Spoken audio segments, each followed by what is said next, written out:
অবশেষে শুভবুদ্ধি সম্পন্ন সহস্রাধিক মহিলা পুরুষ জমায়েতের মাধ্যমে মিছিল হলো বালুরঘাটে। সোমবার সন্ধ্যার পরে দক্ষিণ দিনাজপুর মিউজিয়ামের সামনে থেকে মিছিলটি বের হয়। সেখানে মহিলাদের সঙ্গে পুরুষরাও মিছিলে সামিল হয়েছিলেন। আরজিকর কাণ্ডে দোষীদের শাস্তির দাবিতে মিছিলে স্বতঃস্ফূর্তভাবে শহরের শুভবুদ্ধি সম্পন্ন মানুষ থেকে শুরু করে চাকরিজীবী ও নাট্য ব্যক্তিত্ব থেকে গৃহবধূ সকল বয়সের মেয়েরাই অংশ নিয়েছিলেন, যা ডানলপ 7 নম্বর বাসস্ট্যান্ড হয়ে পুরো শহর পরিক্রমা করে হাই স্কুল মাঠে এসে শেষ হয়।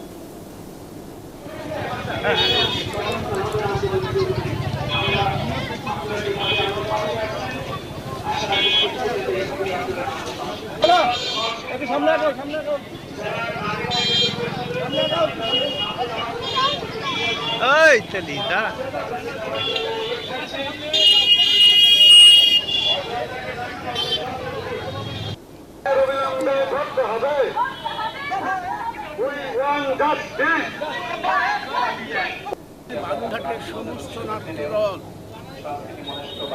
নাট্যকর্মী, ক্রীড়াপ্রেমী, শিল্প সংস্কৃতি সম্পন্ন মানুষ যেসব আছে তারা প্রতিবাদে গর্জে উঠেছে আরজিকর কাণ্ডের জন্য।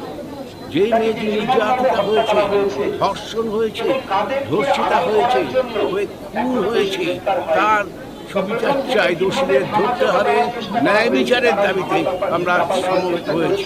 আজ গোটা পৃথিবী উত্তাল হয়ে উঠেছে বিচারের জন্য, আমরাও তার মধ্যে সামিল হতে চাইছি।